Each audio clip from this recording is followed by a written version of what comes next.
주먹으로 부드럽게 받아줘 이렇게 하면 안 되는 거예요. 열띤 공부하니까.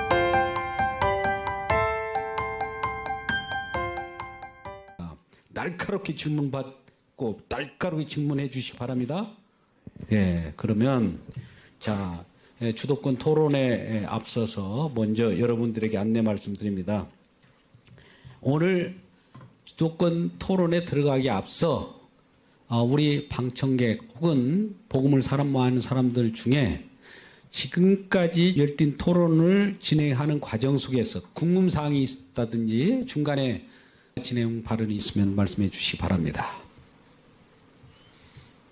지금 이 진행 상황이라도 한번 묻고 아니면 궁금해서 못 살겠다 하는 내용이 있다면 지금 실시간 방송이기 때문에 얼굴 보여줘야 됩니다. 나오세요. 박수 부탁합니다.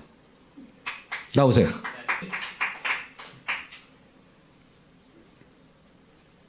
인사드리고 이거 인사드리고. 네. 안녕하십니까. 네. 안녕하세요. 정문찬 목사입니다. 우리 정석구 목사님 방금 우리 인간에게는 믿음이 없다고 말씀하셨어요. 네. 이제 그렇다면은 우리는 다 믿는다고 하는데 이 현실적인 문제에 봉착하죠. 그럼 도대체 우리의 믿음은 뭔가? 우리가 믿는다고 하는 건 십자가 복음을 위해 믿는 건데 그 믿음이 원천은 주님이 주신 믿음으로 말미암아 그 고백이 나오는 걸 우리는 믿음이라고 얘기를 해요. 근데 그것을 지금 우리 정 목사님 말씀대로 액면 그대로 우리가 받아들이면은 우리에게 믿음이 없다. 물론 그 믿음의 근거는 주께서 우리에게 주신 것이기 때문에 내 것이라고 얘기하기가 좀 그렇죠. 그러나 그렇다고 그러면 나는 도대체 내가 믿는다고 하는 것은 뭔가? 나는 그럼 헛개비인가? 성경은 분명히 얘기해요. 옛 사람이 죽고 새 사람이 되었다고. 옛 사람이 죽고 새 사람이 되었다는 얘기가 무슨 얘기인가 하니? 십자가 복음 밖에 있다가 십자가 복음 안에 들어온 것을 우리는 새 사람이 되었다고 그래요.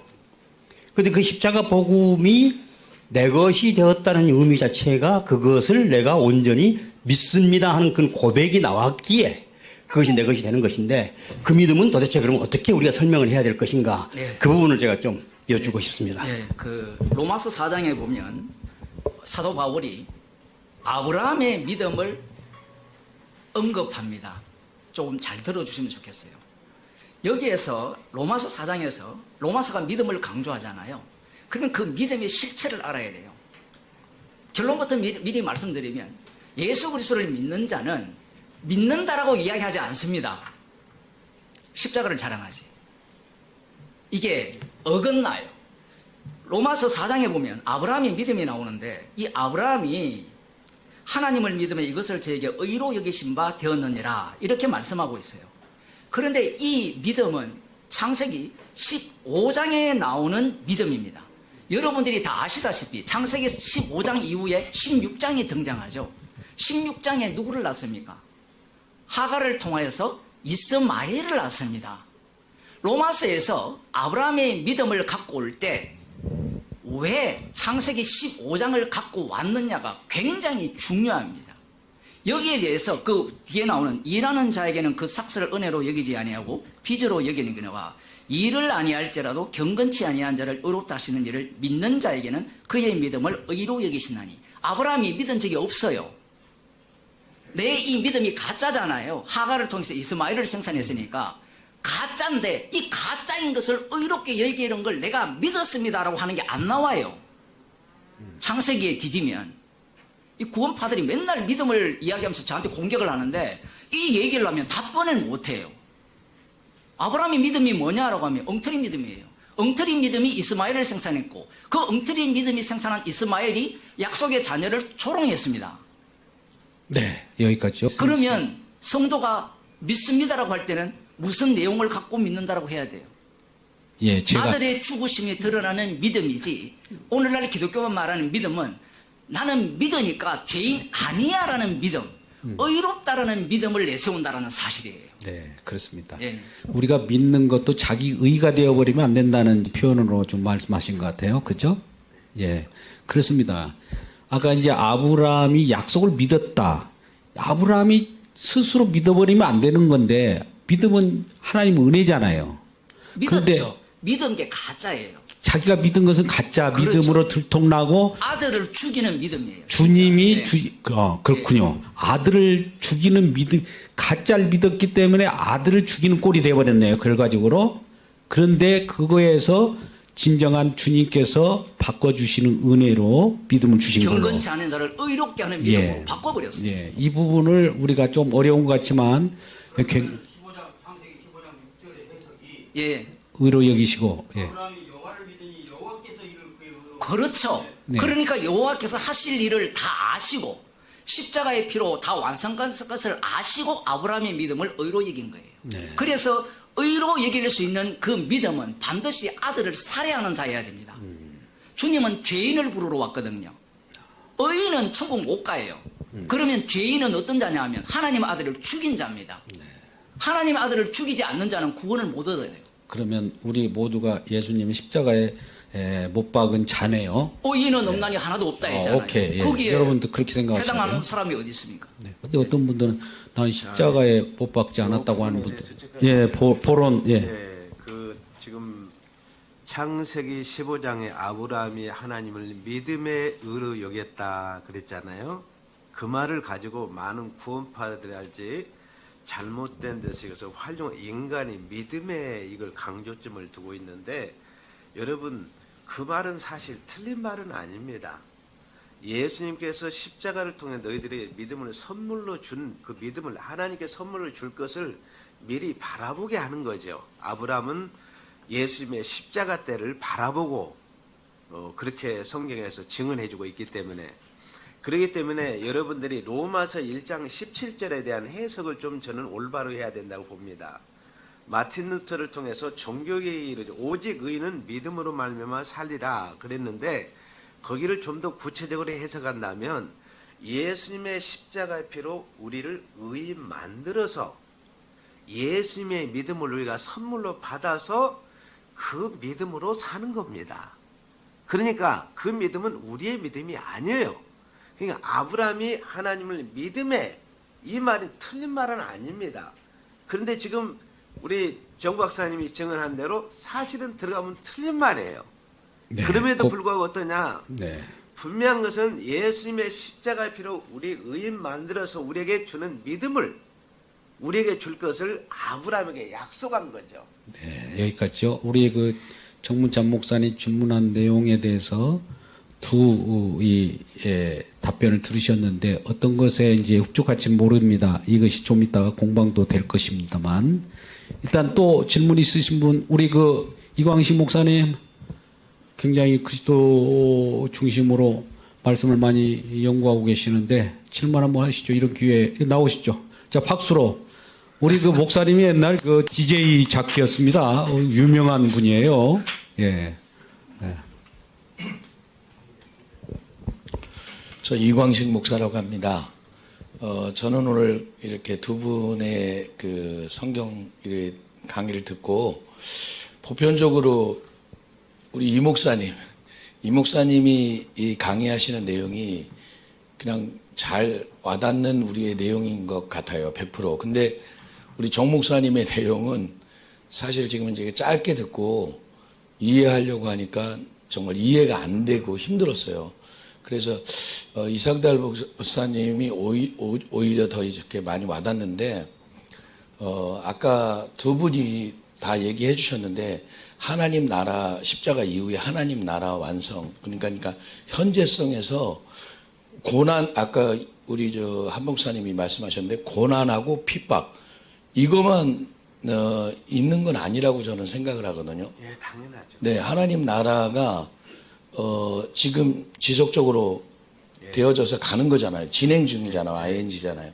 근데 그 하나님 나라가 가고 있으면 그 하나님 나라에서 그리스도가 다 이기신 것처럼 저희들도 아까 이상달 목사님 얘기했지만 그 영적으로 그 같은 편에 있을 때는 싸우지 않잖아요.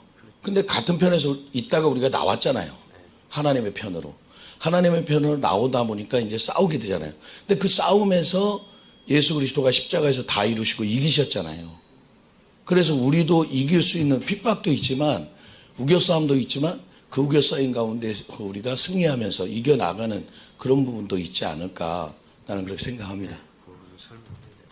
네, 질문이 아니라 이제 생각과 느낀 점을 좀 말씀을 하셨는데 그 부분에 대해서도 이제 좀 있으면 이제 풀어지는 내용들이 있을 거예요. 아까 이제 이 정석훈 목사님께서는 이런 말씀하셔요. 우리 주님은 뭔가를 만들어 놓고 깨뜨리고 만들어 놓고 깨뜨리고 이런다는 말씀하셨고 언약도 처음 있는 우리에게 언약을 주시면 그 언약이 계속된 것이 아니라 그 본질적인 흐름은 똑같지만은 언약의 형태를 계속 깨뜨려가면서 하나님이 이 깨뜨리고 만든다는 것은 부수고 만든다는 건 하나님 창조의 역사를 이루어가는 것으로 과정으로 보거든요.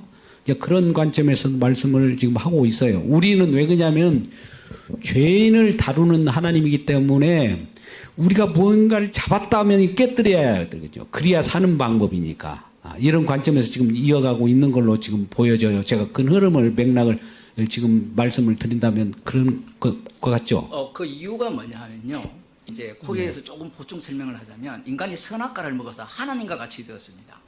하나님과 같이 된 인간의 최종적인 상태가 어떤 모습이냐면 율법대로 사는 모습이에요. 여러분들이 사복음서를 읽을 때 사도개인들이 제사장들이 성전에서 우상 숭배하는 장면을 본 적이 없죠. 사복음서에. 너무 깨끗해요. 네. 서기관과 바리새인들도 율법적으로 너무 깨끗해요. 네. 왜 그러냐? 그것이 바로 우상 숭배의 결정판이기 때문에. 자, 보세요. 여기에 이 부분을 우리는 생각해 봐야 됩니다. 의롭게 사는 저것이 우상숭배다. 이렇게 좀 지금 아주 우리로는 받아들이기 힘든 것 같지만 이런 부분들을 한번 놓고 어떤 모순적인 부분을 우리가 해결해야 됩니다. 오늘. 예. 나 외에 다른 신을 섬기지 말라는 그 율법을 지킴으로 말미암아 여호와는 나를 위해 존재해야 됩니다. 이해하셨습니까? 나 외에 다른 신을 섬기지 않음으로 말미암아 여호와는 나를 위해 있는 여호와가 돼요. 나를 위한 것이 우상 숭배입니다. 그래서 만일에 예수 그리스도를 나를 위한 예수라고 인정하는 사람들은 다 우상 숭배자입니다. 네, 그렇죠. 이 여호와를 만들어 놓고 이는 너희를 위하여 여호와를 섬기지 말라고 할 때 너희를 위한 하나님은 우상이다. 이런 표현을 좀 하신 건데 이건 동의하시죠? 예, 맞습니다. 여러분들이 생각할 때 저는 계속해서 말씀드리지만은 목회적인 목양 차원에서 제가 여러분들에게 계속 말씀드린다고 그랬습니다. 자, 우리가 누구를 위해서 있습니까? 내가 하나님 때문에 내가 여기 있습니다. 누구를 위해서 삽니까? 하나님을 위해서 삽니다. 여러분들이 내가 누구를 위해서 있고 누구를 위해서 살고 있는가가 분명해야 됩니다. 우리는 우리의 것이 아니에요. 그리스도의 것입니다. 네. 네. 자, 이렇게 질문을 받아봤습니다. 우리 방청객, 우리 복음을 사모하는 사람들의 입장에서 질문해 주셔서 고맙고, 또 질문하실 분 계시면 지금 기회 드리겠습니다. 아까 이광식 목사님이 말씀하신 그 부분에 대해서 조금 말씀을 드리면 예수님이 빛으로서 이 땅에 오셨어요. 산 자체가 핍박이었습니다.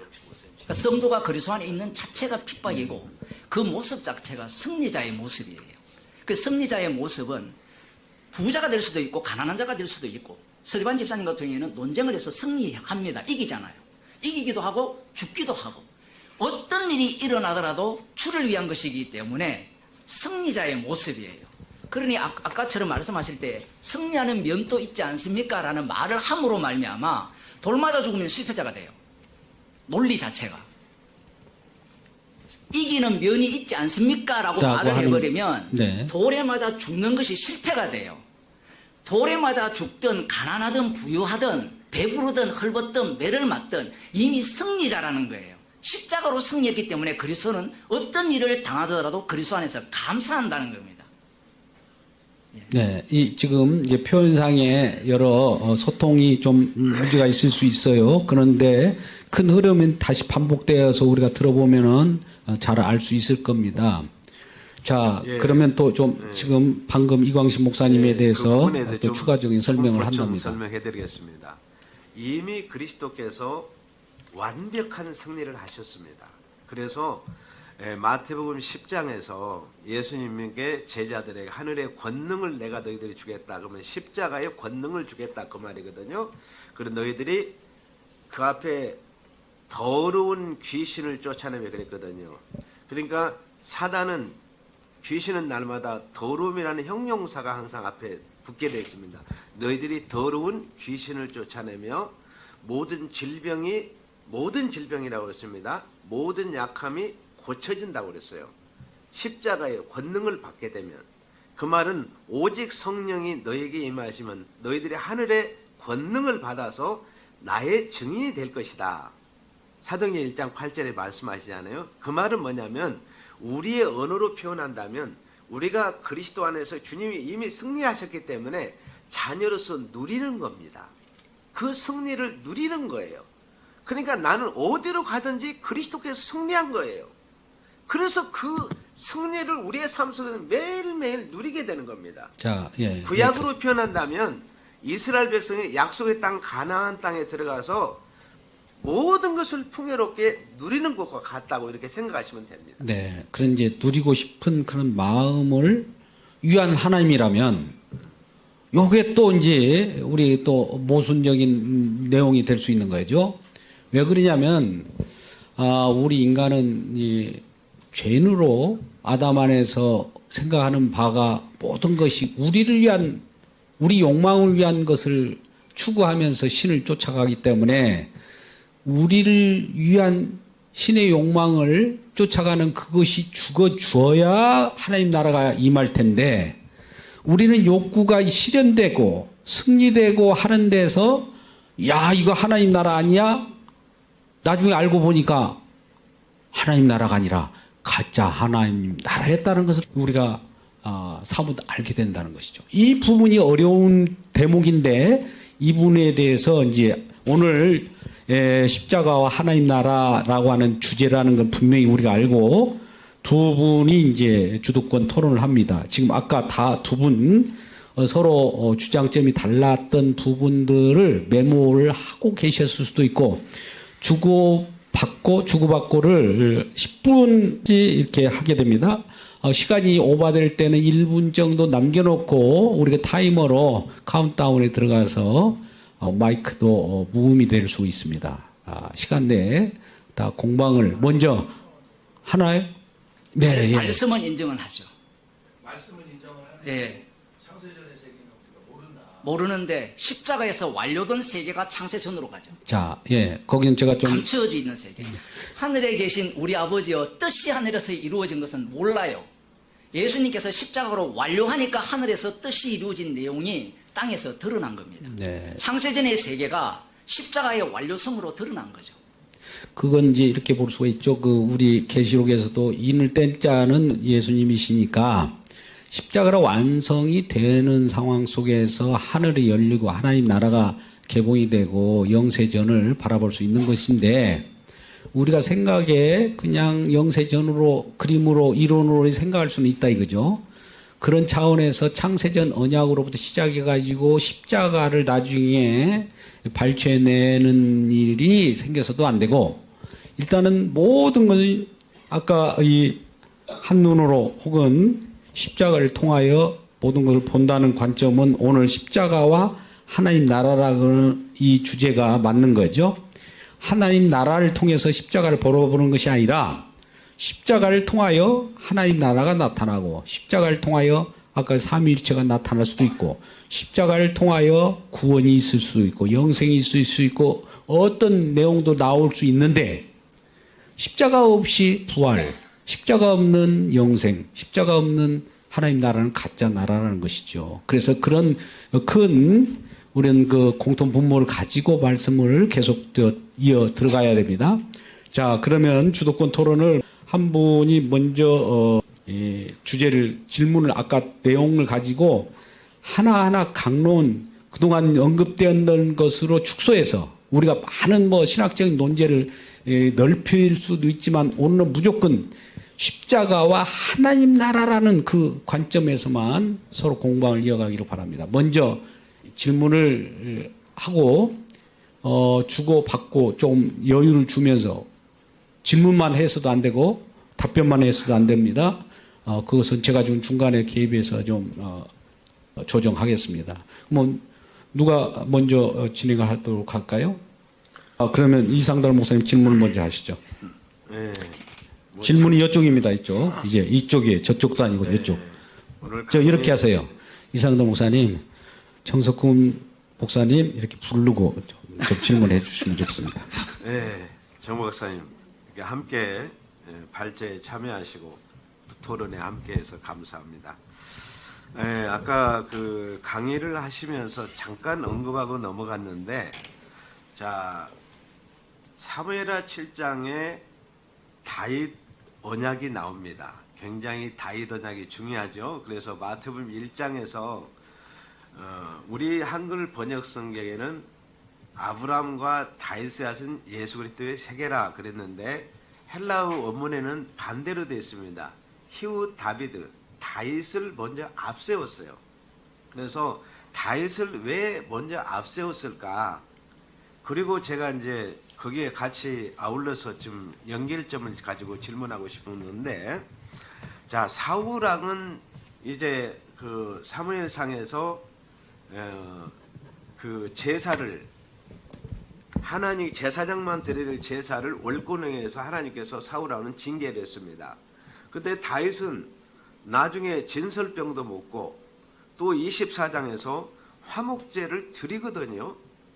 거기에 대해서 다윗에 대한 징계 언급이 하나도 없어요. 그래서 아까 중요하게 잠깐 지나가셨는데 그 부분에 대해서 조금 더 구체적으로 십자가 복음과 하나님 나라 관점에서 설명을 해줬으면 고맙겠습니다. 너무 어려운 질문이라서 사무엘하 7장 13절 15절입니까? 그것이 이제 다윗 언약에 대한 내용인데, 먼저는 그 마태복음 그 부분은 후에 말씀드리고요. 사울은 패했는데 다윗은 왜 인정하느냐? 이 질문을 우리에게 하게 된다면 로마서에서는 야곱은 사랑하고 에서는 미워했다라고 답변을 합니다. 그런데 여기에서 중요한 것은 하나님께서 감추어진 비밀이 드러나는 그 과정 속으로 나아가실 때 인간의 죄악을 품어서 갑니다. 새 언약이 세워질 때는 인간의 죄악의 깊이가 완전하게 드러났을 때 새 언약이 세워지게 되어 있거든요. 사울 왕은 인간들이 여호와의 왕됨을 원치 않았습니다. 여호와가 왕됨을 원치 않은 상태에서 세워진 왕이죠. 그 기능을 충실히 하는 왕으로서의 사울 왕입니다. 그래서 그는 왕 행세하기 위해서 이 사무엘이 제사 드리는 그 자리에 자기가 번제와 화목제를 드림으로 말미암아, 그리고 또 하나님의 불순종함으로 말미암아 버림을 받습니다.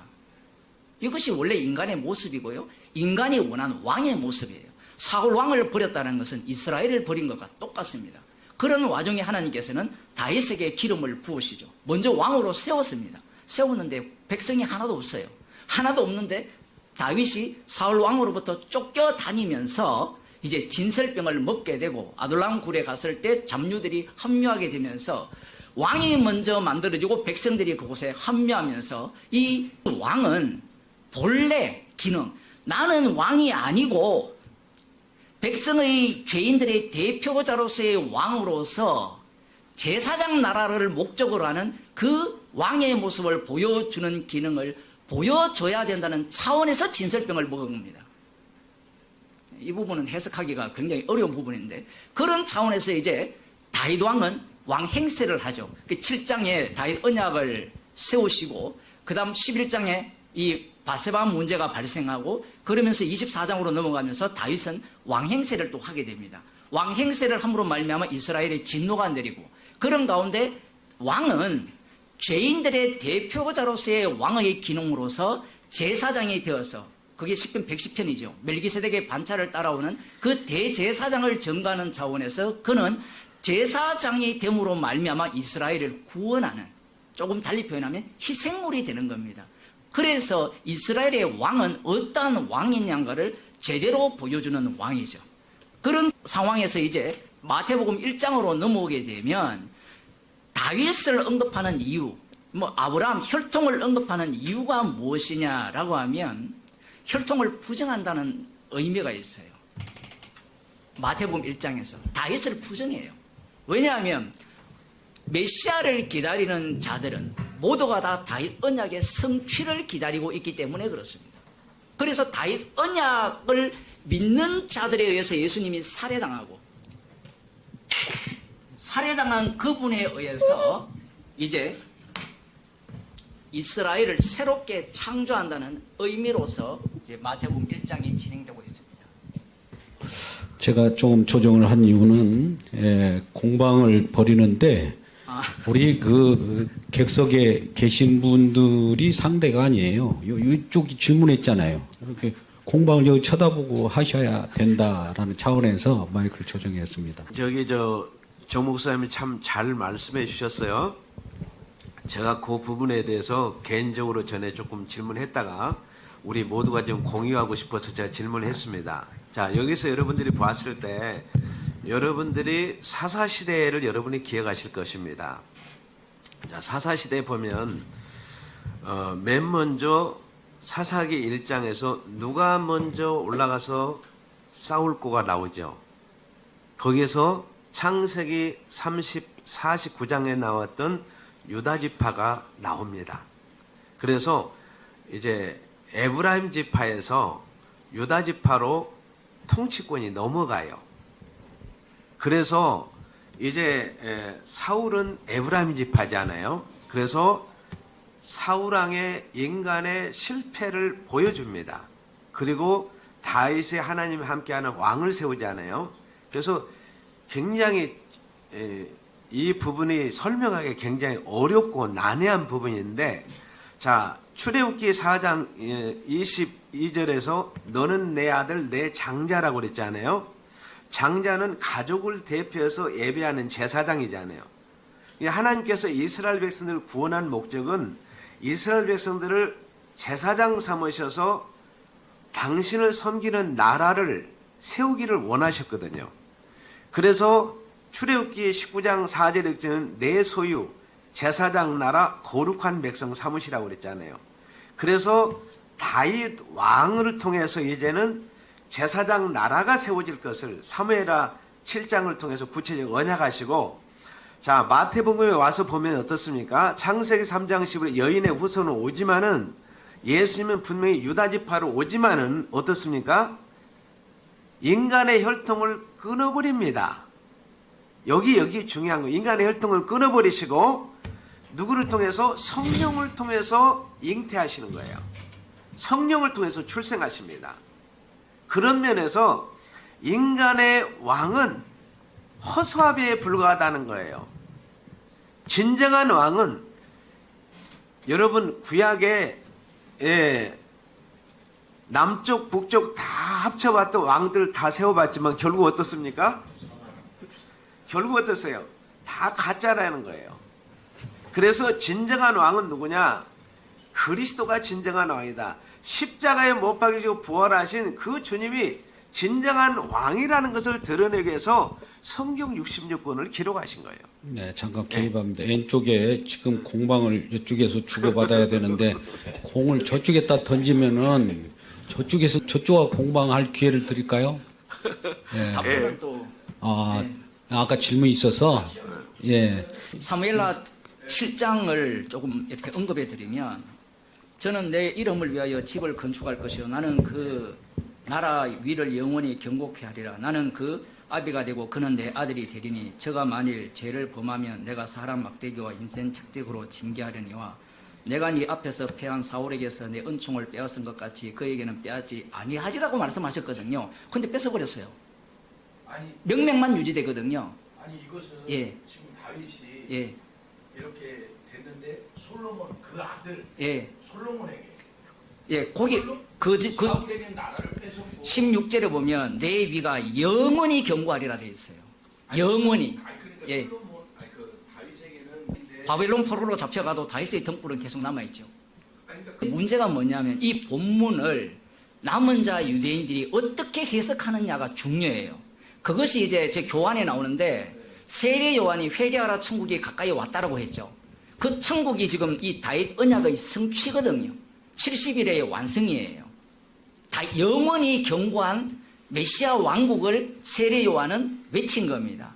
그런데 세례 요한이 외친 이후에 예수님께 질문하죠. 오실 그이가 당신입니까? 라고 물어요. 왜 묻느냐면 세례 요한이 이사야 선지자나 다른 선지자들이 예언한 천국의 왕이 되는 메시아의 면모를 보여주지 않았기 때문에 그래요. 예수님이.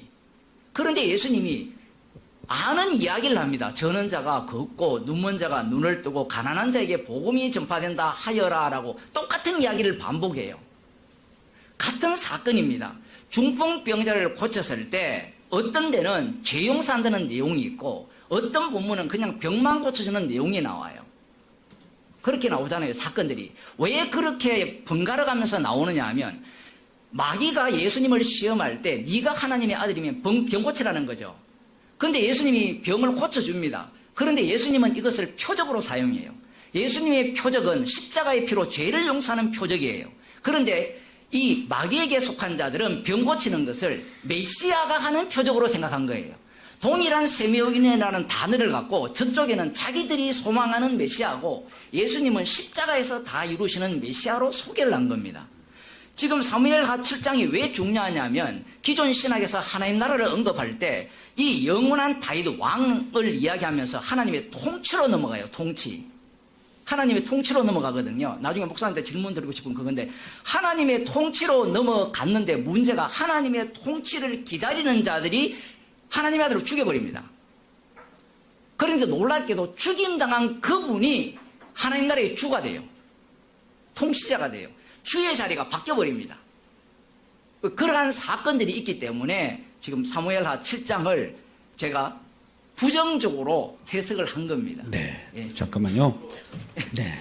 이따가 이제 우리 기회를 드리겠습니다. 자, 현재는 잠깐만요. 여기 10분 오바돼서 카운터 진행 엔지니어 목사님께서 좀 해주시기 바랍니다. 10분이 지났잖아요. 네. 질문을 했어요. 다 소비해버렸습니다. 좀 이따 기회를 또 드리겠지만은 이제 정석구 목사님 예. 이쪽을 바라보세요. 예. 이상달 목사님 이렇게 부르고 여기다 질문하세요. 네. 일단요. 예. 그렇게 해주시기 바랍니다. 자, 하세요.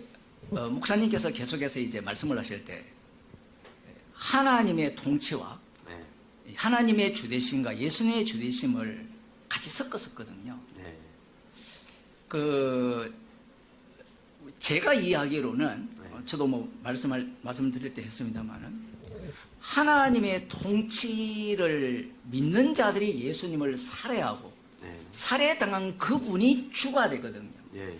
주가 된 그분에 의해서 아버지가 주로 드러나는 게 계시적으로 드러난 모습인데 네. 어떻게 생각을 하시는지. 네. 예. 설명드리도록 하겠습니다. 예. 예수님께서 십자가를 앞에 두시고 요한복음 17장에서 기도하십니다. 마지막 대제사장적인 기도를 하시죠. 아버지여 창세전에 아버지와 함께했던 영광을 회복해달라고 그러죠. 아버지와 나는 하나라고 그랬습니다. 그러니까 성부, 성자, 성령 삼위 하나님은 본래 영원부터 영원까지 본체로 함께 계셨습니다. 그래서 하나님은 영이신데 영의 몸을 가지고 계시는 거죠. 그런 의미에서 삼위 하나님의 영원한 통치는 영원부터 영원한 거죠. 그런데 그 통치가 구체적으로 무엇을 통해서 온전히 드러났느냐? 십자가를 통해서 그 통치가 온전히 드러나게 된 거죠. 그런 면에서 삼위 하나님의 영원한 그 통치가 뭘 통해서 온전히 드러나느냐? 십자가의 피 흘리심을 통해서 그 통치가 온전히 드러났다는 의미로서의 저는 그 부분을 가르쳐서 말씀한 겁니다. 그래서 거기서 이야기할 때 아버지와 나는 하나라고 이야기하면서 제자들과 우리는 하나이고 온 교회가 하나라고 예수님께 하나 되기를 마지막 기도하셨잖아요. 거기서 우리가 여러분들이 아까 질문한 우리 목사님 질문했더니 이쪽으로 세상은 너희를 미워한다고 그랬어요. 아니 저쪽도 답변이 필요해서 이야기합니다. 여기 주도권 토론이기 때문에 제어를 하십시오. 이쪽 쳐다보고 중요한 건 말씀하시는 게 우리가 주도권. 미움을 받는다고 그랬어요. 그러면서도 우리는 그리스도 안에서 누림이라는 것, 그 승리가 누림이라는 것을 이렇게 생각하시면 자, 될 것 그러면요. 같습니다. 예, 로마서 10장 13절에 누구든지 주의 이름을 부르는 자는 구원을 얻으리라고 말씀을 하셨거든요. 예. 이것은 요엘서 말씀의 인용입니다. 예, 요엘서에는 여호와의 이름을 부르는 자는 구원을 얻는다라고 나와 있어요. 예. 누구든지. 예. 그러면 여호와의 이름을 부르면 구원을 얻습니까? 아니면 주의 이름이 누구냐면 신약에는 예수입니다. 우리는 오해하는 게 주의 이름을 부르면 구원을 얻습니다. 그러니까 주의 이름은 구원을 얻는 게 아니고 예수의 이름이 주의 이름이거든요. 네. 그러면 이 부분은 그러면 여호와를 주로 부르면 구원을 얻습니까? 이미 구약은 장차 오실 메시아 예수를 예표하는 책이잖아요. 예. 그건 질문할 전 별 의미가 없다고 왜냐하면 생각해요. 지금 예. 오늘날 교회가 예, 개혁교회부터 시작하여서 예. 이 홈페이지나 아니면 간판에 보면 여호와를 경외하는 자는 어쩌고 저쩌고 여호와를 앙망하는 자는 어쩌고 저쩌고 이래 나오거든요. 네. 그러면 여호와를 믿으면 천국 갈 수 있습니까? 그건 답변 자체가 말이 안 되는 거죠. 왜냐하면 이것이 왜 중요하냐라고 네. 하면 지금 계시가 우리에게 주어졌거든요. 네. 계시가 주어졌다라고 했을 때는 아까 제가 강의 시간에 얼핏 언급했습니다마는 인간이 선악과를 먹었기 때문에 네. 이 마귀가 하나님을 알잖아요. 하나님을 아는데 어디까지 따라오느냐 하면 율법을 주면 율법을 통한 하나님을 아는 것까지 따라오게 됩니다. 네. 그러면 구약을 연구하면 여호와는 하나뿐인 하나님이 돼요. 예. 그게 유대인들이 믿는 유일신 사상이에요. 그 유일신 하나뿐인 하나님을 믿는 자들이 예수님을 살해합니다. 예. 살해함으로 말미암아 이제는 구약을 어떻게 봐야 되느냐면 베드로전서 1장 10절에 나오듯이 그리스도의 영을 받은 자들의 기록으로 보게 된다는 거죠. 예, 그렇죠. 그렇게 된다면 예. 여호와를 앙망한다는 자체가 예. 우상 숭배로 읽혀져야 된다는 거죠. 제 그렇죠. 주장은. 예, 맞습니다. 그래서 질문드린 게 동감합니다. 예, 로마서 10장에 나오는 예. 주의 예. 이름이 예. 우리는 그냥 대충 볼 줄 모르지만요. 이 주가 바뀌어 버립니다. 그래서 그렇죠. 시편 110편이 예. 내 원수로 내 발등상 태기까지 내 우편에 앉아서라는 이 말씀의 의미가 얼마나 어마어마한 말씀이냐면 원래 구약의 주는 여호와 하나님 한 분뿐이에요. 심판주는 여호와뿐인데 예. 진짜 심판주를 소개한 겁니다. 아들을 통해서. 예. 진짜 심판주를 소개함으로 말미암아 진짜 심판주가 아버지임을 드러내는 거예요. 예. 그러면 십자가 지신 주님의 아버지가 아닌 분은 주가 아니라는 것이 돼요. 지금 논리가 그렇게 자, 예. 잠깐만요. 제가 중간에 다 조정하겠습니다. 나오죠. 예. 우리 여기 두 분이 토론을 하는 것은 우리 모든 분들이 다 보고 계세요. 저거 보면 다 보고 이게 새로운 그 복음 증거의 장인데 우리는 목사님들은 프리칭만 해가지고 성도들한테 설교만 해가지고 자꾸 저기다 던지지 마세요. 저분들 아파요. 두 분이 던지라니까요. 공방이. 알겠습니다. 아니 넘겨치고 받아치고. 구약을 설교를 할 때 예. 우리가 말씀대로 설교한다는 게 얼마나 악마적이냐라는 거죠. 예. 말씀을 읽고 십자가가 나오지 않는 구약 해석은 예. 유대교잖아요. 그렇죠. 그래서 제가 질문을 드린 거예요. 예. 그래서 이 주의 이름이라는 자체가 변동이 일어났을 때는 예. 인간의 죄가 그 속에 담겨 있는데 그 죄가 어떤 모습이냐라고 하면 창세기부터 말라기까지 성경을 완벽하게 연구하여서 하나뿐인 여호와를 믿는 것이야말로 예. 진짜 우상 숭배라는 거죠. 예. 그 부분에 대해서 제가 좀 보충 설명을 예. 해드려요. 여기. 질문이 왔으니까요. 저보고 왔어요. 자, 먼저 여러분들이 유대인들이 누구인가를 우리가 제대로 인식을 해야 됩니다. 자, 애굽이 있습니다. 이해하겠습니다. 애굽이 있고 이스라엘 백성들이 있어요. 그럼 애굽은 세상을 상징하죠. 그 다음에 애굽은 사단이 왕노릇하고 죽음이 왕노릇하고 율법이 무법천지입니다. 이 세상은 무법천지예요. 자, 근데 유대인들을 하나님이 선택하셨어요. 선택된 백성들이 누구인가를 가르치고 교과서를 쓴 겁니다. 하나님께서. 그래서 유대인들을 선택된 구원받은 백성들이 누구인가를 가르치기 위해서 교과서를 쓴 거예요. 그런데 지금까지 많은 사람들이 유대인들을 가르쳐서 진짜 이들이 선민으로 구원받은 백성으로 착각을 하고 있어요. 그러다 보니까 유대인들은 예수 믿지 않아도 그냥 자동으로 선민이니까 구원을 받는 것으로 착각에 빠져 있어요. 이걸 우리가 분명히 해야 될 것은, 자, 여러분들이 제가 구체적으로 설명하겠습니다. 여기 애굽 세상과 유대인들이 있잖아요. 선택된 후에 비택자들이 지금 불신자들을 구별했습니다. 자, 유대인들은 이방인이 되는 거예요. 자, 레위지파는 구원받은 백성을 상징합니다. 또 그 다음에 유대인들과 레위지파 중에서 제사장이 있잖아요. 제사장, 그 다음에 나시린 제도가 있습니다. 그래서 제가 마지막에 유다지파를 통해서 그리스도가 온다고 그랬잖아요. 근데 그 혈통마저도 그리스도가 끊어버리잖아요. 그리스도가 성령으로 오심으로 말미암아서. 그리고 여러분들이 더 구체적으로 이해를 돕긴다면은 히브리서 6장을 한번 가서 보겠습니다. 제가 히브리서 6장을 가지고 많은 사람들이 해석을 잘못하고 있어서 그 부분을 보겠습니다. 그러므로 앞에 부분에 결론을 지금 짓고 있습니다. 우리가 그리스도의 도의 초벌을 버리고 그랬습니다. 그리스도의 초벌한 건 유대교를 버려라 그 말이에요. 유대이즘의 메시아관을 버려라. 유대이즘의 메시아관을 버려라. 구원관을 버려라 그 말입니다. 자, 죽은 행실이 뭡니까? 이게 초보라고 하니까 우리가 예수 믿을 때 처음 우리가 예수 영접하고 하나님의 자녀가 되고 또 세례 받아서 또 성장해서 직분 받아서 이렇게 이런 초보를 버리라는 말이 아니고 구약의 유대교를 버려라 그 말이에요. 자, 그래서 여기 지금 죽은 행실이 뭡니까? 아담 안에서 죽은 행실. 여러분이 구약시대의 회개는 뭘로 합니까? 동물의 피제사를 통해서 회개가 매일매일 이루어지잖아요. 이거 그치라는 겁니다. 그 다음에 하나님에 대한 신앙, 그거 버리라는 거예요. 유대교적 신앙 버리라는 겁니다. 그 다음에 세례, 구약에는 물세례 있잖아요. 신약은 예수님의 십자가의 피세례입니다. 자, 그 다음에 안수가 뭡니까?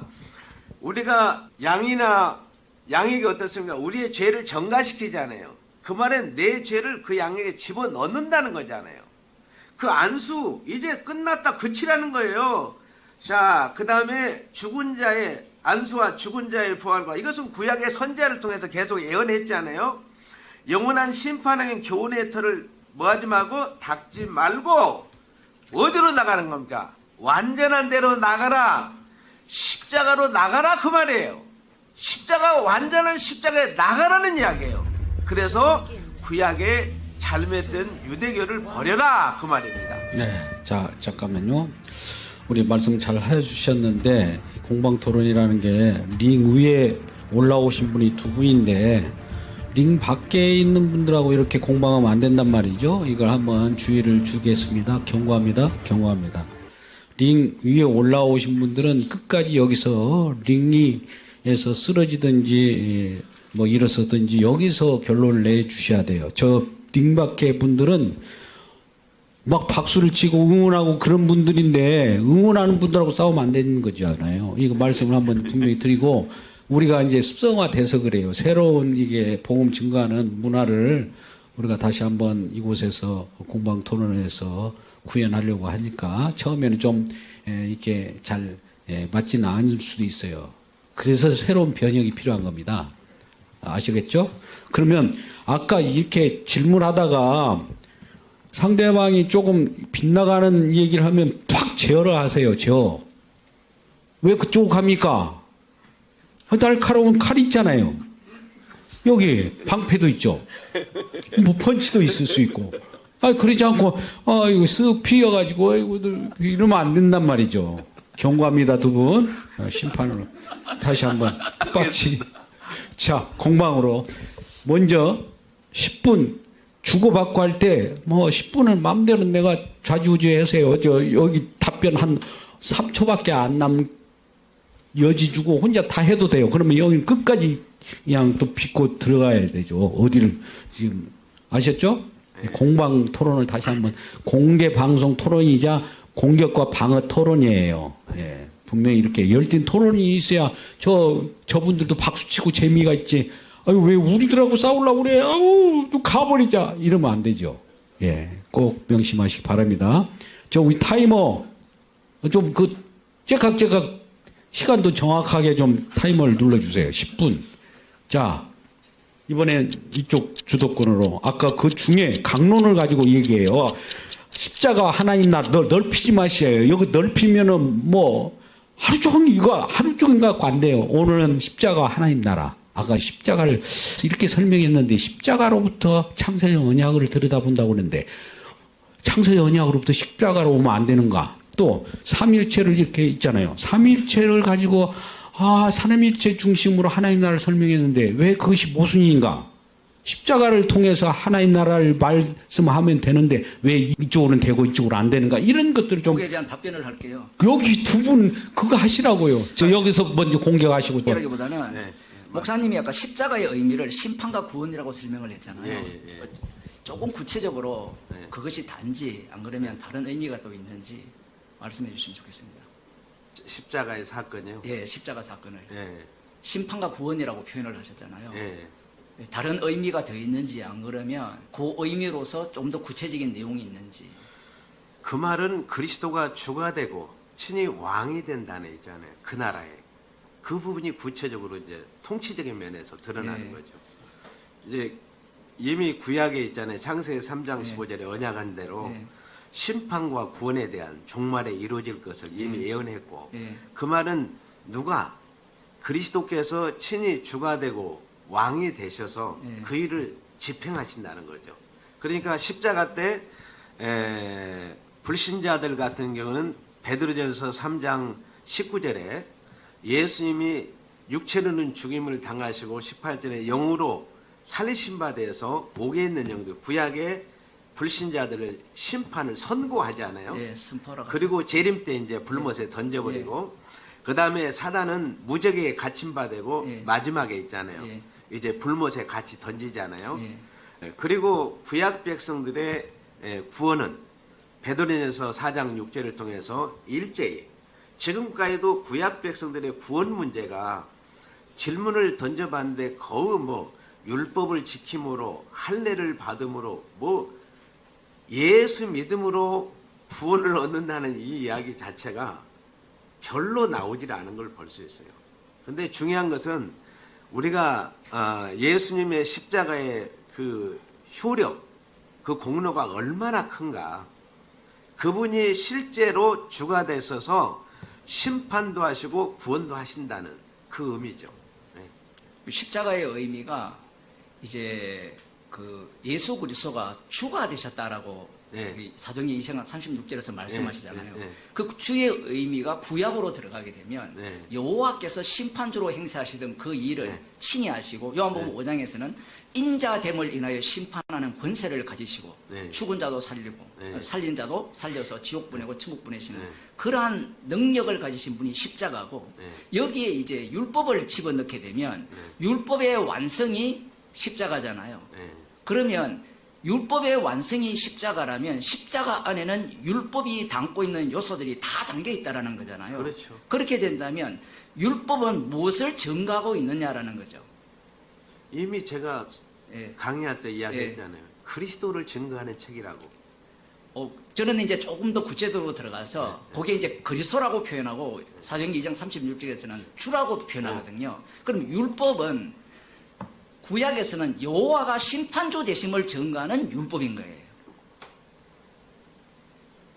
그렇게 된다면 율법의 완성이 십자가가 되죠. 그럼 네. 십자가에서 율법이 완성이 드러났다면 구약에 나오는 모든 율법의 해석은 십자가가 나오는 예수 그리스도의 죽으심과 우리의 죄가 나오는 해석이 되어야 되지 않느냐. 예. 어떻게 생각하십니까? 공감합니다. 저는 그래서 창세기 1장 1절을 왜 기록했느냐. 예. 이스라엘 백성들에게 뭘 가르치기 위해서 그리스도를 가르치기 위해서 창세기 1장 1절을 기록했고 결국은 뭐예요? 십자가의 복음이 무언가를 가르치기 위해서 구약 성경 전체가 기록되고 신약도 마찬가지고 예를 들어서 아브라함이 백세에 이삭을 낳았잖아요. 그러면 아브라함의 장막에 임한 크리스마스가 아브라함의 장막에서 임한 것이 아니라 그리스도가 오므로서 온 인류의 크리스마스가 될 것을 이미 거기서도 예수님의 십자가의 사건을 성육신을 가르쳐줬고 출생을 가르쳐줬고 그 다음에 22장에서 이삭을 번제로 드린 것도 결국 예수님의 십자가를 가르치기 위해서 이삭을 번제로 드리게 한 거죠. 아까 질문의 내용에 지금 생각나서 그런데 이쪽도 필요하니까. 뭐냐면 다윗이 분명히 사무엘하 7장 언약을 했잖아요. 근데 분명히 솔로몬이 죄를 짓더라도 그 당대 징계까지라도 거둔다고 그랬잖아요. 그 말은 다윗은 장차 오실 메시아 예수 그리스도를 예표하기 때문에 예수 그리스도를 믿는 자녀들에게는 징계까지라도 그리스도의 십자가로 다 담당하셨다는 거예요. 이걸 여러분들이 귀하게 받아들여야 됩니다. 왜 그러냐면 우리가 예수 안에서 여러분들이 모든 것이 해방된 거예요. 자, 네. 그러면 우리가 영이 거듭난 영이 있고 육체가 있잖아요.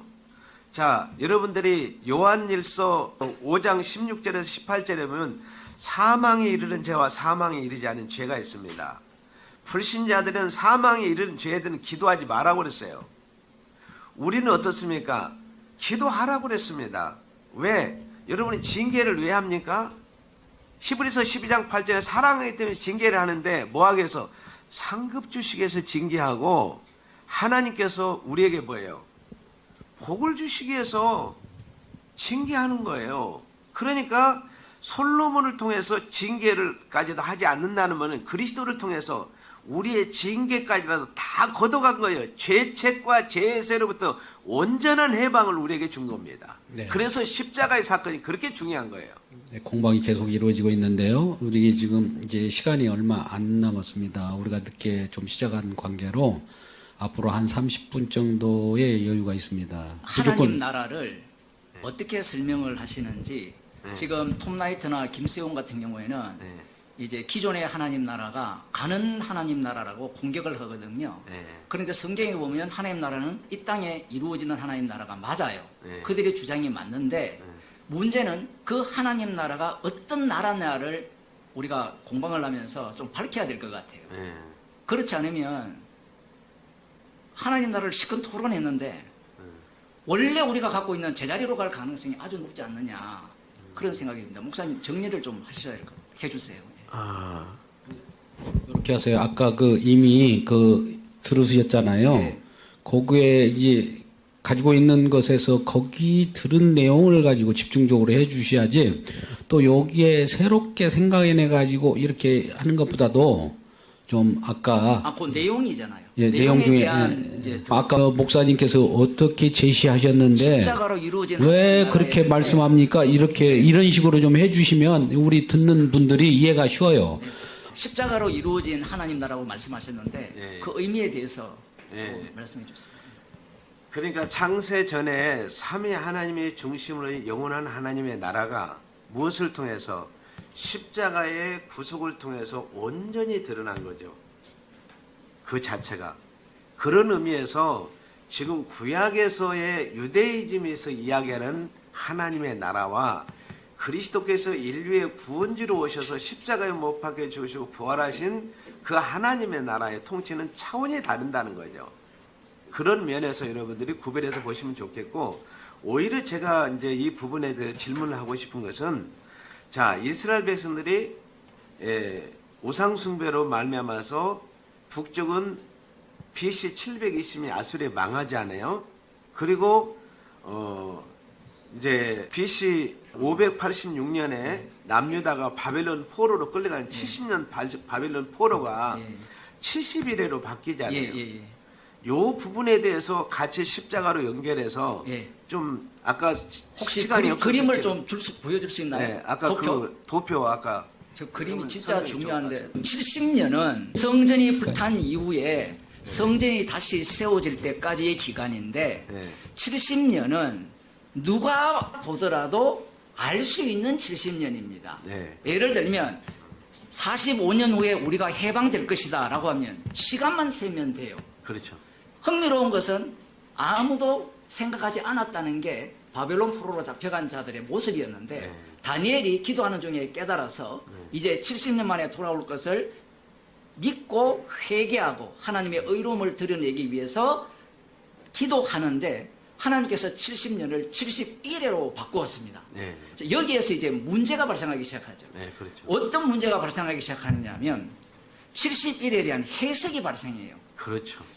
70년을 기대한 그들은 70년 만에 돌아오면 이 다윗 언약의 영원한 완성이 될 것이라고 고대를 했는데 막상 돌아가 보니까 성전 모양은 형편이 없고 그렇죠. 여전히 짐승의 아래에 사로잡혀 있고 그런 중에 이제 예루살렘 성을 중건하라는 영이 날 때부터 7일에 그 다음 62일에 네. 기름 부은 자가 태어나고 멸하기까지가 한 일에 네. 이 내용을 이제 70일에로 예언을 하죠. 네. 예언을 하는데 이 내용을 아까 10편 110편, 10편 2편, 이사야 65장, 52장, 53장 이 네. 모든 걸 다 엮어서 그렇죠. 이들이 70일에를 해석했다라는 거예요. 네. 그 해석하는 방식이 어떤 방식이냐라고 살펴보면 놀랍게도 이 세례 요한도 오실 메시아에 대해서 생각을 하고 있었고 제자들도 메시아를 생각하고 있었고 민중들도 메시아를 생각하고 있었어요. 네. 그들은 예수님을 메시아로 인정하려고 했어요. 왜 그러냐라고 하면 그들은 준비가 되어 있다는 거예요. 그렇죠. 메시아를 맞이할 준비. 네. 달리 말하면 71회에 대한 해석을 완벽하게 했다라는 겁니다. 했기 때문에 자기들은 천국 들어가는 게 1순위야. 메시아만 왕으로 세우면 된다는 거예요. 네. 그게 그들이 기다린 메시아였고 네. 그 이들의 해석법은 메시아를 기다리는 해석법은 철저하게 70년의 방식으로 해석을 했다는 거예요. 네. 70년의 방식이 뭐냐면 말씀대로 해석이라는 거예요. 네. 말씀대로. 말씀대로. 눈먼 자가 눈 뜬다고 했을 때 이것도 말씀대로 해석이잖아요. 그런데 예수님께서 세례요한에게 말씀하실 때는 십자가의 피로 다 이루시는 그 세계를 말씀하신 거잖아요. 네. 이것을 통하여서 그 다니엘 70일 중에 한 일회에 기름 부은 자가 일어나고 기름 부은 자가 죽고 네. 그러면서 뜨인 돌이 오는 내용이 다니엘에 고스란히 예언이 되어 있는데 네. 이 부분에 대한 해석들을 인간들이 하지 못한 겁니다. 그러면 어떻게 해석이 되느냐면 기름 부은 자가 와서 죽고 부활하심으로 말미암아 이 예수님 몸 안에 한 일회가 완성이 되고 죽음과 부활이 들어있으니까 3년 반, 3년 반이 거기 그렇죠. 다 들어가니까 네, 네, 그렇죠. 그 한 일회 속에 62일에 7일회가 다 들어간다는 거죠. 그래서 다니엘을 통해서 왜 70년을 71회로 바꿨느냐라고 할 때는 하나님 나라는 성령으로 거듭나지 않으면 아무도 못 들어가는 나라이기 때문에 그렇죠, 그렇습니다. 그렇죠. 그래서 70년을 71회로 바꾸신 거죠. 네. 또 하나는 70년을 71회로 바꿈으로 말미암아 71회를 사모하는 자들이 71회의 완성자인 기름 부은 자를 죽인다는 겁니다. 이 해석이 왜 중요하냐면 지금 세대주의자들이 이 다니엘서 71회를 갖고 해석을 하거든요. 한 1회를 갖고. 전천년설부터 시작해서 천년왕국부터 다 해석을 해요. 그들의 해석법이 다 누구의 해석법이냐? 예수님을 살해한 유대인의 해석법이에요. 왜 거기에 관심이 있습니까? 구원받으려고 하는 거예요. 구원받으려고. 그렇습니다. 예. 자, 네, 예. 그 부분에 대해서 있잖아요. 네. 아주 명쾌하게 잘 설명해서 너무 감사하고요. 제가 이 질문을 하게 된 것은 지금 모든 천년기 사상이 어디서 왔느냐? 유대이즘 사상에서 100% 온 겁니다. 그래서 여러분들이 지금 이 다니엘서는 다니엘서를 십자가를 통과하지도 않고 재림으로 다 해석을 한 거예요. 분명히 마태복음 24장에 다니엘에 말한 바 그랬거든요. 그러면 다니엘의 지금 70일의 이 해석은 십자가를 통하지 않고는 해석이 안 되는 겁니다. 여러분 참고하시고 이 부분에 대해서는 나중에 더 디테일하게 해야 될 분데 굉장히 짧은 시간에 이 부분을 명쾌하게 해주셔서 너무 감사합니다. 감사하다고 하는데 서로 뭐 악수 청하셨어요? 왜 감사하고 그래요? 아니 좀 날카로운 것이 좀 있으셔야 되는데 아이고 자 이렇게 하시죠. 창세 전 성부 성자 성령을 언급을 하셨잖아요. 네, 삼위일체이겠죠. 이 부분에 대해서 틀린 말은 아닌데 성경에 나오기 때문에 네. 출발을 거기부터 하게 되면 네. 어떤 문제가 발생하느냐라고 하면 내가 믿는다가 되거든요. 창세 전에 계획한 대로 십자가에서 다 이루었다. 그런데 십자가에서 다 이루은 것이 창세 전에 그리스도 안에서 예정하신 것이다가 되면 이 본문을 해석할 때 에베소 1장을 해석할 때 그 해석하는 자는 죄인이 됩니다. 왜냐하면 그것은 십자가로 다 이루기 때문에. 그런데 이것을 이쪽에서 출발하지 않고 창세전부터 출발해버리면 내가 믿는다가 돼요. 내가 믿는다가 되면 자신이 말씀의 위에 있습니다. 바깥쪽에 나와 있다는 거죠. 목사님이 그러신 건 아닌 것 같은데 예. 지금 우리가 아는 신학은 성경을 다 깔아놓고 자기가 밖에 나와서 정리를 하는 신학이에요. 제가 알기로는. 그런데 사도 바울이나 그 에베소서나 골로새서나 로마서를 보게 되면 바깥에 나온 것이 아니라 십자가 안에서 그리스도 안을 계속해서 강조하면서 자기도 십자가 안에서 죄인으로 드러나면서 십자가에서 어떻게 다 이루시는가를 증가하는 말씀이거든요. 예. 그래서 제가 염려되는 것은 그 부분이거든요. 예. 창세전부터 얘기해버리면 질문이 이렇죠. 창세전에 성부, 성자, 성령이 예정한 하나님 나라가 어떤 나라입니까? 물으면 이렇게 어떤 나라입니까? 제가 예. 거듭 말씀했잖아요. 예. 제가 가지고 있는 성경 연구원이 앤크리스도 성경 예. 연구원입니다. 예. 그 말은 예수님의 십자가의 복음 중심으로 성경을 해석해야 된다는 예. 거예요. 그 말은 예수 그리스도와는 십자가 안에서 그 말입니다. 모든 것들을. 그러니까 십자가 제가 그래서 성경 해석의 원리를 하면서 모든 성경은 그리스도 안에서 재해석을 해야 된다. 그렇게 표현했습니다. 답이 되셨습니까? 예.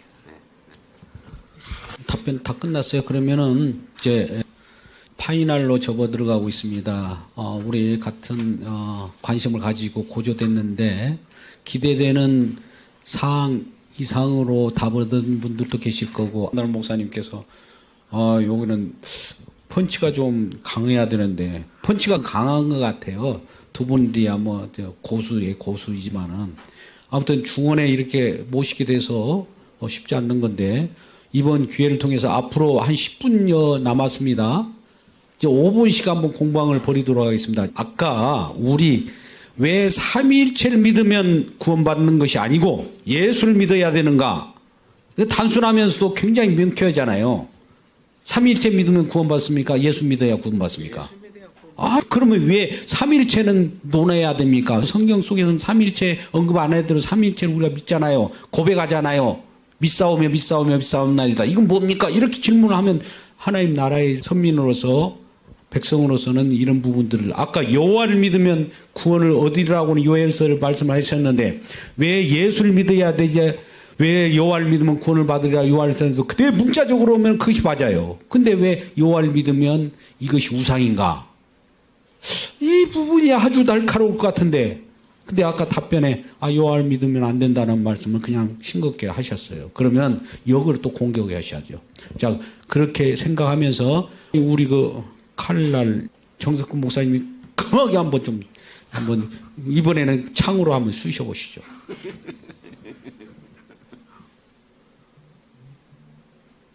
십자가로 본 하나님 나라 왜 십자가로 봐야 되는데 왜 삼일체로 보느냐? 공방 없어요? 삼위 세 분이라고 하는데 삼위가 세 분은 아닐 것 같고 삼위 일체니까 한 분 하나님 아니세요?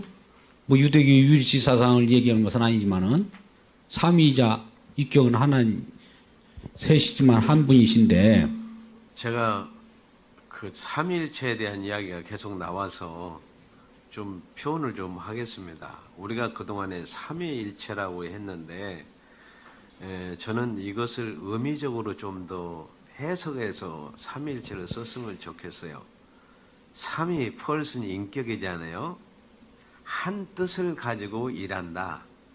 삼위일의 삼위 하나님께서 한 뜻을 가지고 일한다. 그런 의미에서 삼위일체를 삼위일의라고 이렇게 표현하면 더 명백하지 않을까. 의미적 설명을 네. 그렇게 이렇게 드리도록 서비스를 해 주셔서 여기 감사합니다. 예수님께서 물세례 우리- 받았고 올라오실 때 네. 하늘에서 소리가 있어 이는 내 사랑하는 아들이요 내 기뻐하는 자라 네. 그러면서 성령을 받잖아요. 예, 예. 지금 이게 삼위일체적으로 지금 설명이 되고 있는 과정인데 예, 예. 여기에서 삼위일체를 언급해버리면 어떤 문제가 발생이 되느냐 하면 삼위일체는 믿어버려요. 논리가. 네. 그런데 성경은 사건으로 설명을 합니다. 그렇죠. 사건으로. 예, 예. 사건으로 설명을 하고 예수님도 십자가라는 아까 십자가가 우상이 되지 않냐 할 때 십자가가 우상이 되어버리면 십자가를 내가 믿기 때문에 우상이 돼요. 그런데 제가 말하는 십자가는 사건입니다. 사건. 말씀이 육신이 되고 죽으시고 부활하신 그리고 하늘 우편에 오르신 그 사건을 십자가라고 이야기를 하는 거예요. 그러니까 그 십자가를 백날 믿어도 구원을 못 얻어요. 십자가를 믿어서 구원을 못 얻는다고요. 십자가의 영이, 그리스도의 영이 임하면 그 사건 속으로 성도가 휘말려서 십자가의 증인이 되는데, 여기에서 이제 제가 받았잖아요. 그러면 성령이 임한 예수님이 이 땅에서 어떻게 사셨느냐? 광야로 나가서 마귀에게 시험을 받으시고 궁극적으로는 십자가에 못 박혀 죽으셨습니다. 그러면 못 박혀 죽으신 그분이 주가 되셔서 아버지로부터 성령을 받아서 그리스도의 영을 주시잖아요. 그러면 그리스도의 영을 받은 자들은 이 땅에서 어디로 가게 되느냐라고 물으면 마귀의 세계로 가죠. 광야로. 광야로 가고 최종적으로는 이 세상으로부터 미움받고 죽게 되어 있죠. 이 차원에서 삼위일체를 논해야 되지 않느냐라는 거죠. 이렇게 되면 우리가 오늘날 말하는 성령 충만, 성령의 능력 자체가 다 엉터리라는 겁니다. 성령의 권능이라는 자체가 왜 엉터리냐? 여러분들이 구인사절에 가보시면 돼요. 인도에 가보시면 됩니다. 타종교를 연구해 보세요. 그 세계의 기적과 능력이 펼쳐집니다. 방언뿐만 아니라 없는 게 없어요. 그런데 그들에게 없는 게 뭐냐면 말씀이 육신이 되어서 죽으시고 부활하신 예수 그리스도의 주되심이 없어요. 물론 그들에게 미륵불의 사상이 있죠. 미륵불의 사상의 문제가 뭐냐면 그것도 내 구원이에요. 미륵불의 사상도. 모든 것들이 자기 구원과 연관이 되어 있습니다. 그런데 예수 그리스도의 죽으심은 우리를 구원하기 위해 오심이 아니에요. 자기를 구원하기 위해 오심이에요. 이제 좀 어려운 단계로 넘어왔는데 왜 자기 구원이냐 하면 예수님의 피로 구속받은 자들은 예수 그리스도의 몸의 지체입니다. 예수 그리스도의 몸의 지체이기 때문에 내가 구원받는 게 아니에요. 갈라디아서 2장 20절에 보면 내가 그리스도와 함께 십자가에 못 박혀 죽고 내 안에 그리스도가 살아요. 요 세트가 구원을 받아요. 요 세트가 구원받은 현장을 뭐라 하는가 하면 날마다 자기를 부인하고 자기 십자가를 지고 따라오라는 겁니다. 그래서 여러분들이 성령을 받았을 때 사람들이 나는 성령의 능력으로 구원을 받았습니다라고 말하는 사람이 있다면 이거는 악령의 역사입니다. 왜냐하면 성령을 받게 되면 자기를 부인하게 되었어요. 누구 앞에? 십자가 앞에 죄인으로 드러나게 되어 있습니다. 그래서 삼위일체를 설명할 때도 이 로마 카톨릭이 그 교리를 만들었잖아요. 터툴리안이 만들었습니까? 만들어서 구원용으로 사용해 먹었거든요. 이단이냐 아니냐를. 실제로는 삼위일체를 부정할 필요는 없어요. 십자가를 전하면 됩니다. 십자가를 전하게 되면 방금 말씀드린 대로 아들을 통해서만 아버지의 주되심이 드러나고 예수님을 통해서만 진짜 아들이 드러나고 아들의 만유의 주가 드러나고 그리고 성령께서는 천지창조에 관여한 성령께서는 이제는 아들을 십자가로 내몰았듯이 원수로 발판 되게 하기까지 우편에 앉아 계실 때까지는 우리에게 성령을 주셔서 그리스도의 영을 주셔서 왕노릇하는 인생을 살게 하신다는 겁니다. 그 왕노릇이라는 거 사람들이 지금 이렇게 말씀을 들을 때 우리가 왕노릇하네 이런 얘기를 하는데 그걸 구체적으로 말씀해 주셔야 된다는 거예요. 왕노릇이 지금 핍박받고 이렇다는 것을 말씀해 주셔야 된다는 거예요. 로마서 7장 하반절에 공고한 자라는 그 모습이 왕노릇이고 오라가 나오고 탄식이 나오고 그 다음 그걸로 끝나는 게 또 아니라 감사가 나오고 외부에서 핍박을 받는 모습이 왕노릇이에요. 그게 십자가 상에서 두 강도 가운데 일어난 하나 예수 그리스도의 왕노릇의 모습입니다. 실제로. 예, 여러분 우리 지금 이 말씀을 들으면서도 마음에 이렇게 합당하지 않는 말씀들도 많이 있을 거예요. 왜 그러냐면 우리가 받아들이는 이 마음의 자세는 우리 욕심으로 받아들이고 싶어한 마음들이 있을 거예요. 근데 하나님은 우리와의 우리 생각과 다르기 때문에 하늘이 높은 것 같이 하나님 생각도 우리 생각과 달라요. 그러니까 이 땅에서 지금 우리가 하나님의 왕노릇을 한다는 것은 아까 참 고무적인 말씀을 하셨는데 박해받고 고난받고 십자가 지신 모습이라는 거죠. 예수님이 이 땅에 오셔가지고 왕노릇 하셨는데 십자가의 죽으심이라는 거예요. 이렇게 표현한다는 것은 그럴 것 같으면 하나님 나라 안 가고 싶다 이런 마음들도 나올 거예요. 그것만 있는 게 아니고요. 그것만 있는 거 아니고요. 복음을 전하게 되면 복음을 전한 당사자가 사도 바울이 고린도 후서에서 이야기를 합니다. 사망은 내 몸에서 역사합니다. 주님이 나를 살렸기 때문에 사망은 내 몸에서 역사하게 되면 생명이 타인 속에서 살아나게 돼 있어요. 이것이 십자가 사건의 현장이에요. 예, 사도 바울은 그렇게 내몰리면서 모든 성도가 그래요. 모든 성도가. 네. 그런데 아까 이제 이런 말씀하셨어요. 제가 이제 보론적으로 이 공방 토론은 끝났다고 보고 우리가 복음을 증거할 때에 예수 믿어서 의인되었기 때문에 복음을 증거하는 것이 아니라 예수 믿어도 죄인으로서 죄가 노출되면서 복음이 증거된다는 이 사실. 이 내용에 대해서 설명을 하셨는데 그게 맞습니까? 우리가 의인 되어서 복음을 전할 수는 없죠.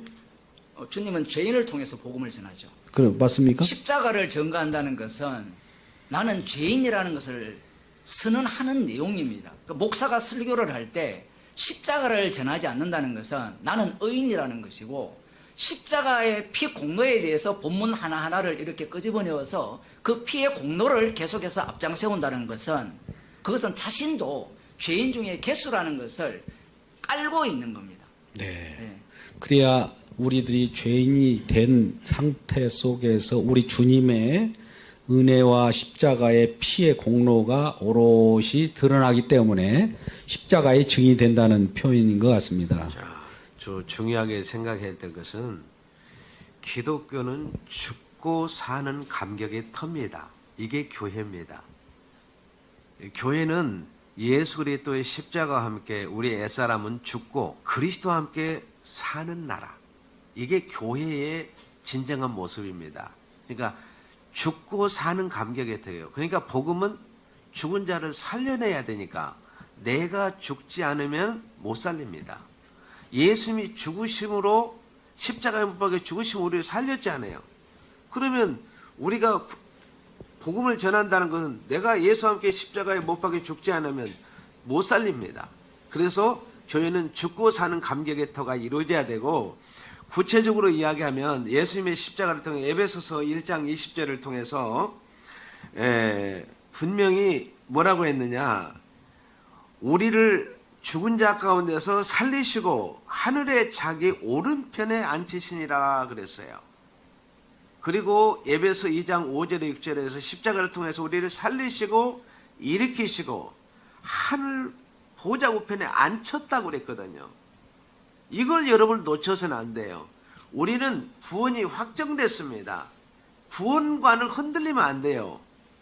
그리스도께서 십자가로 더 이루신 구원에 대한 확신의 토대에 의해서 여러분들이 나의 사람은 늘 죽고 그리스도 안에서 살리는 일들을 하려면 여러분 반드시 내가 죽지 않으면 못 살립니다. 네, 여기까지요. 우리의 관심이 어디에 있느냐? 우리 주님께 있느냐? 아니면 내가 구원받은 나의 구원받음에 있느냐? 초점이 어디에 있느냐에 따라서 구별될 것 같습니다.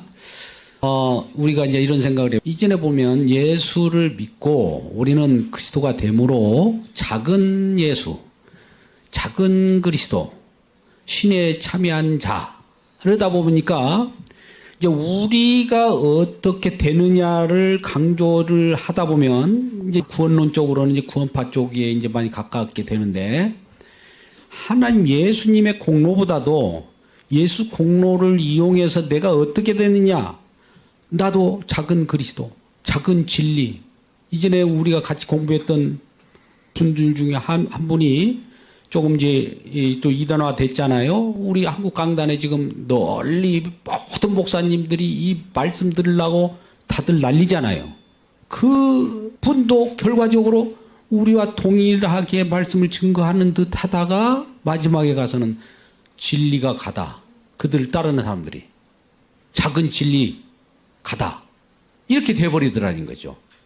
이 부분에 대해서 잠깐 한 논평 1분씩만 딱 드리고 1분씩 드리겠습니다. 잘 생각하시고 그 부분을 판단해 주시고 우리 타이머를 카운트다운 해 주시기 바랍니다. 선악과를 먹은 인간들은 하나님과 같이 되려고 합니다. 놀랍게도 율법을 받은 이스라엘이 엄청난 긴 세월 동안 그들이 단련을 받았어요. 단련을 받은 마지막 자리가 어떤 자리냐면 모세의 자리에 앉아서 예수님을 심판해서 십자가에 못 박아 죽여버렸습니다. 인간이 꿈꾸는 게 무엇이냐? 선악과를 먹은 인간이 꿈꾸는 게 무엇이냐면 하나님처럼 되는 거예요. 그런데 예수님은 우리에게 자신의 영을 주셔서 자신의 정인으로 삼아요. 그래서 요한계시록 보면 천국 간 백성들이 어린 양을 찬양을 해요. 24장로가 어린 양아 막 먹는 것이 아니에요. 박진영이 가르치는 그 교리를 보면 그리스도와 함께 이 죄의 세계를 통과해 가면 그리스도와 막 먹어요. 우리가 그리스도가 된다라는 겁니다. 박진영만 그런 것이 아니라 아까 방금 말씀했던 그 사람들뿐만 아니라 성경을 좀 안다는, 지금 유튜브에 보면 좀 공부한다는 대부분의 사람들의 마지막 자리가 뭐냐면 자기가 정말 예수님처럼 될 수 있다라고 주장을 해요.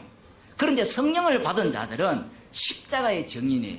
사도 바울을 주님이 불렀을 때 복음을 실어 나르는 정인으로 불렀습니다. 네, 감사합니다. 이어서 예, 제가 그 강의하면서 잠깐 말씀드렸지만 구약 39권을 한 절로 요약한 것을 보면 요한복음 1장 29절 보라 세상 죄를 짊어지고 한 하나님의 어린 양을 보라. 그가 십자가에서 단번에 이루셨습니다. 구약의 5대 제사를 단번에 이루었죠. 7대 절기를 단번에 다 이루었습니다. 더 이상 토시를 다룰 필요가 없습니다. 완성된 복음을 우리에게 주었습니다. 사도 요한이 마지막 계시록을 기록하면서도 이 완성된 복음을 우리에게 줘 온 세계에 다니면서 이 완성된 십자가의 복음을 증거하라고 교회, 7교회에 이 완성된 복음을 주어서 이 복음을 전하라고 사도 바울이 마지막, 사도 요한에게 마지막 성령께서 그에게 풍성하게 십자가 복음에 대해서 완벽하게 다시 해석해 준 성경이 요한계시록입니다. 그래서 요한계시록은 온전한 십자가의 복음입니다. 감사합니다. 네, 이렇게 해서 우리가 긴 시간 동안에 공방을 벌여봤습니다. 우리가 이러한 새로운 번역의 과정에서 말씀을 증거하는 새로운 이정표를 세워봤습니다. 한국 강단에는 아직도 여러 가지 울며 가정을 떠난 이단을 추종하는 세력들도 없지 않아 많이 있고 진정한 복음이 증거되지 못해서 그 길이 어딘지를 찾고 헤매는 분들이 많이 있습니다. 이 경우에 우리가 제대로 된 복음을 많은 사람이 접할 수 있는 계기를 마련하기 위하여 오늘 공방 토론회를 같이 가졌습니다. 이상달 목사님과 정석구 목사님께 뜨거운 박수를 좀 부탁드립니다. 네, 앞으로도 오늘 주제가 우리 모두에게 만족스럽지는 못할 것입니다. 계속 이어지는 공방 토론이 매월 마지막 주 목요일 이곳에서 계속 이어지게 될 것입니다. 시청자 여러분들도 이곳을 유튜브로 실시간으로 듣고 계신 모든 분들이 이제 이곳을 집중하십시오.